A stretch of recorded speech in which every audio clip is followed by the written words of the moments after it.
Hi, my name's Adam Trussell. In this video, I'm going to be showing you how to clip a tip and get it started. I hope this helps. Okay, here we are. We have a blank that's been resting on a forming mandrel, and we're going to take it off, and we're going to clip the tip, and we're going to make this thing play. Okay, so I go ahead and take this off the forming mandrel. It needs to have rested for at least 24 hours. I like mine to rest for much longer. And then I wanted to demonstrate how round this is at the bottom. It's so important that the reed seal on the bottom of the reed and onto the bocal.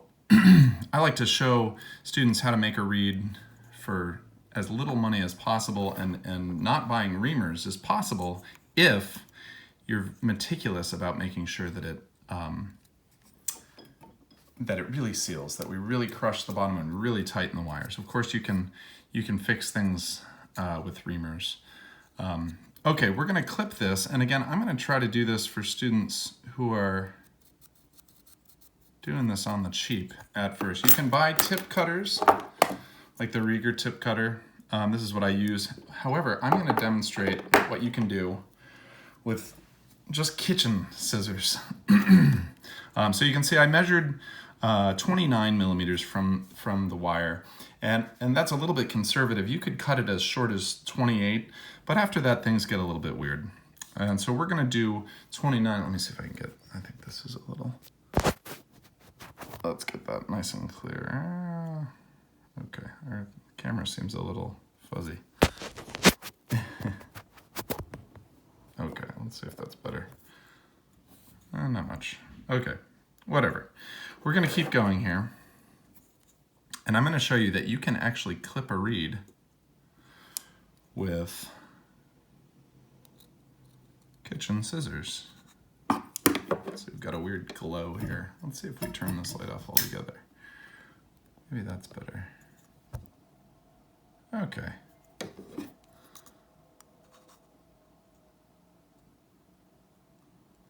So I'm just going to cut this thing. Boom. Look at that. I would have laughed in your face if you told me you could do that. But not bad. Okay, so that's how to do it on the cheap. I've got another reed here that has been soaking up.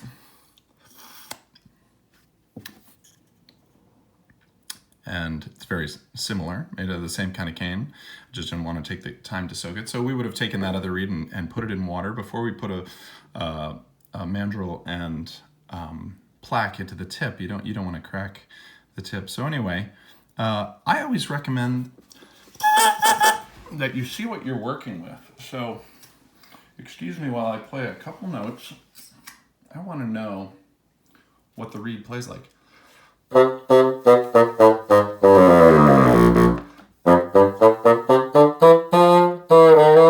Okay, so it's vibrating some, but I can also tell right away that this is a harder piece of cane. Now that's not something you might be able to tell as an inexperienced reed maker, but I still think it's worth making as many observations as you can. Okay, so now we're going to go ahead and put this plaque in the tip here. And what I really want to demonstrate today is what to do on the first day. So we've clipped the reed at around 29 millimeters. Again, that gives us a little bit of room to breathe. And what I mean by that is we could clip it a little shorter if we had to. What I really want to demonstrate here is how to put this third taper in, the cut. So what I have here is a gem razor blade. See, it says stainless, or it says gem. These are super sharp. And what I'm going to be doing is taking the very, very tip down a bit. Now I'm using my camera, my phone,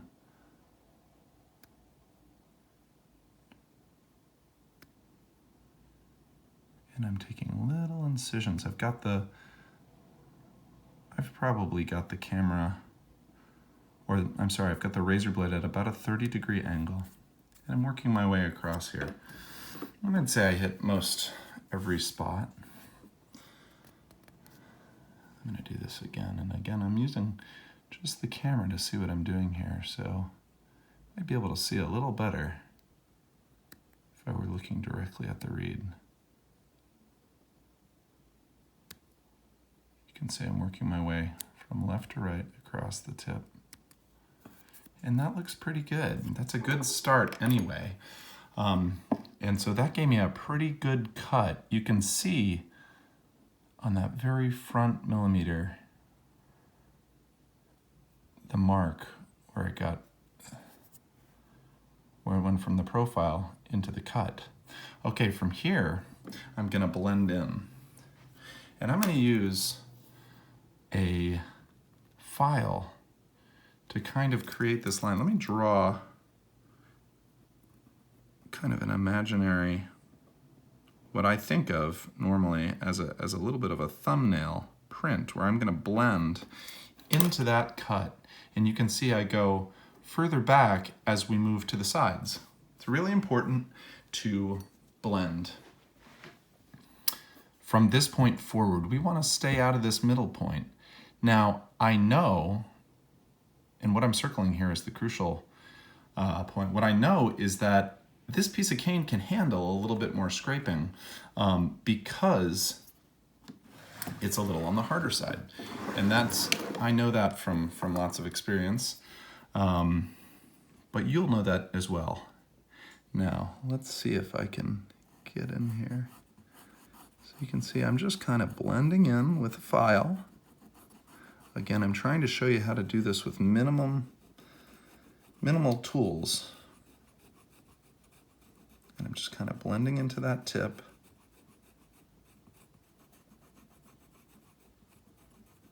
I want to smooth the transition from the profile into that sharper 30-degree angle that I cut earlier.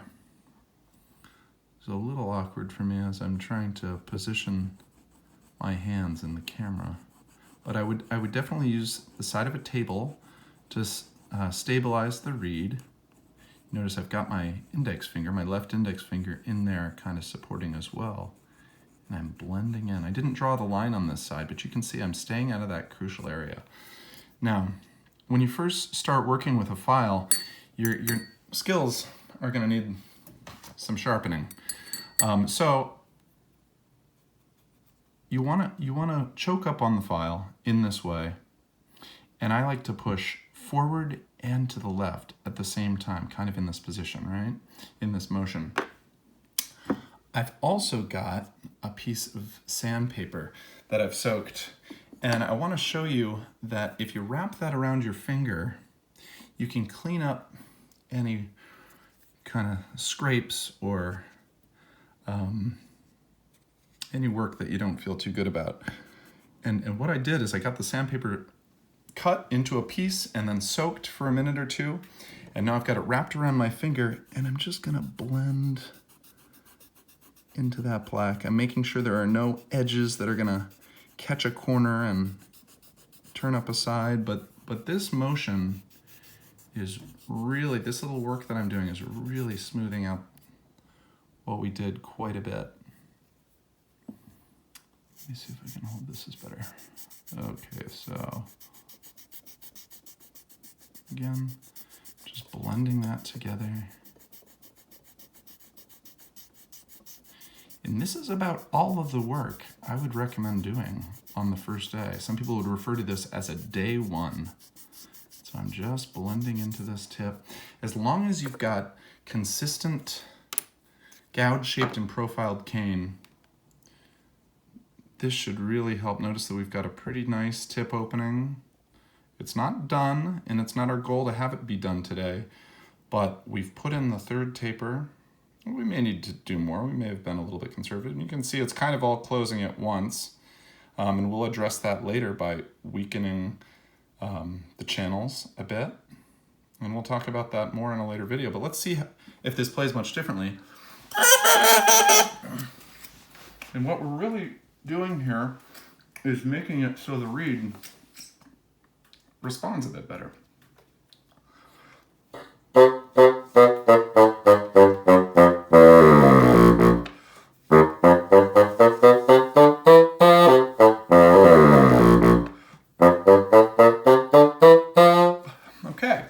So, is it my favorite reed? No, but it's a step in the right direction. Okay, so that's the day one for this reed, and I would let this dry out and come back to it in a couple days. All right, I hope that was helpful.